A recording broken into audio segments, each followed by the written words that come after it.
الحمد لله الحمد لله رب العالمين والعاقبة للمتقين والصلاة والسلام على سيد الأنبياء والمرسلين أما بعد فأعوذ بالله من الشيطان الرجيم بسم الله الرحمن الرحيم الله رب محمد صلى الله عليه وسلم عن محمد صلى الله عليه وسلم. تو آج انشاءاللہ میں اپنے یوٹیوب چینل پر حضور خواجہ غریب نواز رضی اللہ تعالی عنہ کی شان میں کچھ باتیں بتاؤں گا اور پھر پیر اور مرید کے درمیان کے ساتھ تعلق ہوتا ہے وہ سمجھاؤں گا. اللہ تبارک و تعالیٰ کی بارگاہ میں دعا کرتا ہوں اللہ تبارک و تعالیٰ مجھے اس میں سچ کہنے اور اس پر عمل کرنے کی توفیق عطا فرمائے آمین.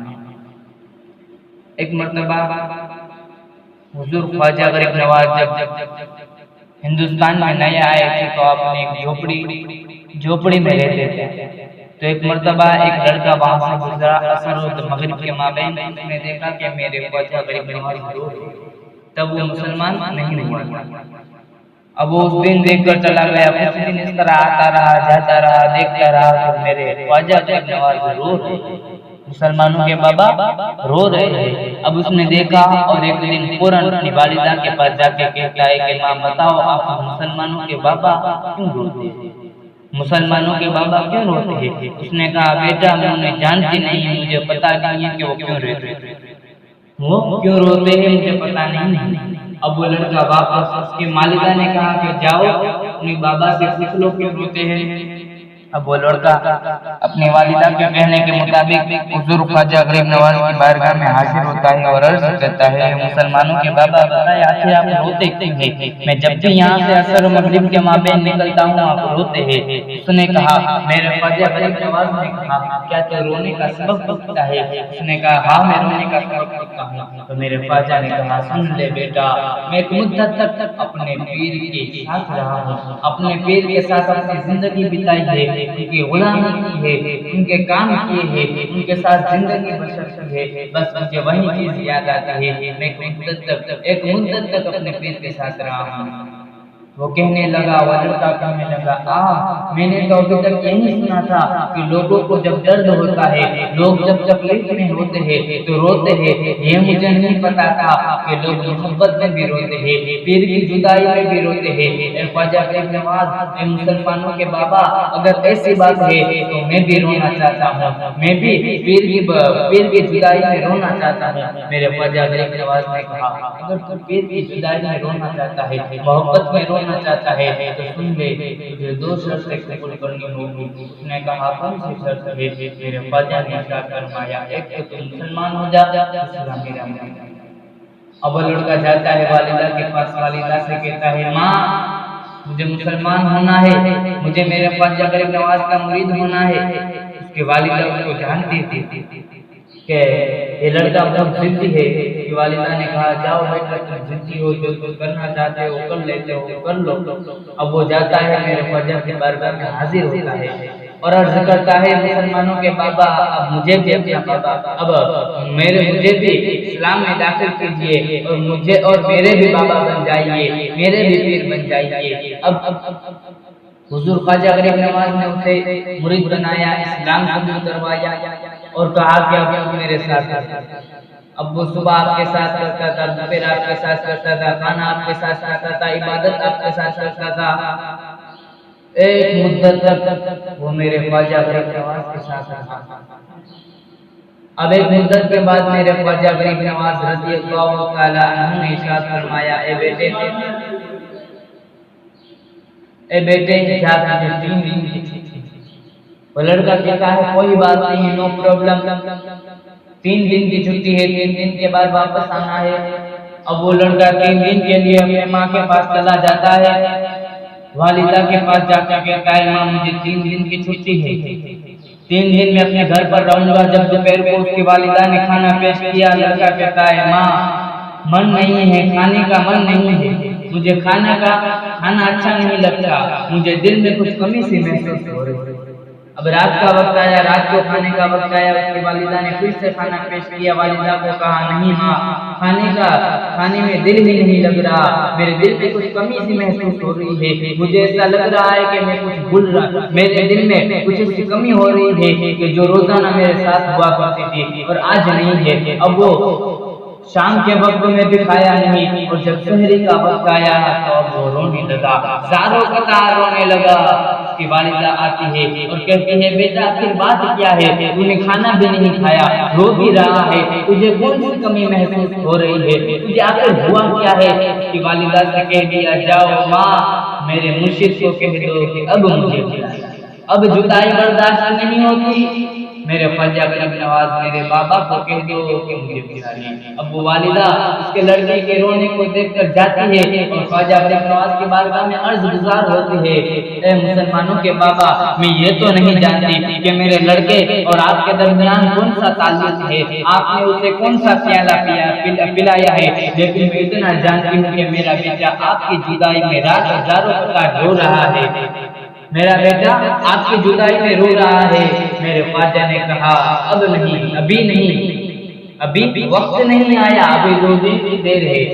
میرے خواجہ کہنا چاہتے تھے ابھی تو ابتدائی عشق ہے، روتا کیا ہے، ابھی تو ابتدائی عشق ہے، روتا کیا ہے، آگے آگے دیکھ ہوتا۔ کہا جاؤ واپس چلی جاؤ اور کہہ دو کہ ابھی وقت نہیں ہوا۔ اب وہ لڑکا اپنی والدہ کی یہ خبر سن کر رونے لگتا ہے اور پھر آخر اس نے یہ شخص بھی کہہ دیا کہ جاؤ والدہ، اگر تم مجھے زندہ دیکھنا چاہتی ہو تو میرے مرشد کو کہہ دے مجھے بلا لے۔ اب وہ عورت اس کی والدہ روتے ہوئے مسلمانوں کے بابا یعنی ہمارے خواجہ غریب نواز رضی اللہ تعالیٰ عنہ کے بارگاہ میں حاضر ہوتی ہے اور عرض گزار ہوتی ہے کہ مسلمانوں کے بابا اب بلا لے، اب وہ مجھے اس طرح کہہ رہا ہے کہ اگر آپ نے اسے نہ بلایا تو وہ موت کو اپنا لے گا، وہ مر جائے گا۔ میرے خواجہ نے کہا اس نے اتنی التجا کی اور کہا، اس کی ماں نے کہا کہ مجھے ماں پر رحم کرے اور میرے لڑکے کو بلا لے۔ حضور خواجہ غریب نواز نے ماں پر رحم کیا اور پھر اس لڑکے کو بلایا۔ جب اس پروانے نے یہ خوشخبری سنی تو دوڑتا ہوا اپنے گھر سے میرے خواجہ کے دربار میں آ گیا اور پھر دروازے پر پہنچا اور رونے لگا، زاروں قطار روتا ہوا پہنچا اور ایک دوسرے کی آنکھیں ملنے لگی۔ اب وہ روتا ہوا آپ کے قدم بوسی کرتا ہے اور قدموں پر گر جاتا ہے۔ میرے خواجہ کہتے ہیں لے تمہیں رونا چاہتا تھا نا رو لے، مرشد کی جدائی میں رونا چاہتا تھا نا رو لے۔ اب وہ کہتا ہے نہیں میرے خواجہ نے کہا ابھی وہ منظر ہے، صرف پیر اور مرید ہی رو رہے ہیں اور تمام مریدین بیٹھے ہیں، جملہ مریدین بیٹھے ہیں۔ اب میرے خواجہ پوچھتے ہیں اے لڑکے بتا کیا تو نے کل رات کو کھانا کھایا؟ لڑکا کہتا ہے نہیں، میرے خواجہ نے کہا میں نے بھی نہیں کھایا۔ دوسرا سوال کرتے ہیں کیا کل رات کو تو سویا تھا؟ لڑکا کہتا ہے نہیں، مجھے نیند ہی نہیں آ رہی تھی۔ میرے خواجہ نے ارشاد فرمایا میں بھی نہیں سویا تھا۔ اب یہ وہ منظر ہے کہ صرف پیر مرید نہیں بلکہ جملہ مرید رو رہے ہیں اور یہ رونے والا مجموعہ ہے اور ان سب کے آنسو کچھ اس طرح کی باتیں کرتے ہیں کہ میری داستان حسرت وہ سنا سنا کے روئے، میری داستان حسرت وہ سنا سنا کے روئے، میرے آزمانے والے مجھے آزمانے، میری داستان حسرت وہ سنا سنا کے روئے، میرے آزمانے والے مجھے آزما کے روئے۔ کوئی ایسا اہل دل ہو کہ فسانہ محبت میں اسے سنا کے روؤں، وہ مجھے سنا کے روئے، اور ہم رونے پر آ جائے تو دریائی بہا، یہ چشتیوں کا راز، ہم رونے پر آ جائے تو دریا ہی بہا دے، شبنم کی طرح ہم رونا نہیں آتا۔ اب میں اس واقعے کو اس لیے بیان کر رہا تھا کہ آج کل ایسے بہت سے پیر ہیں جنہیں کلمہ تک نہیں آتا.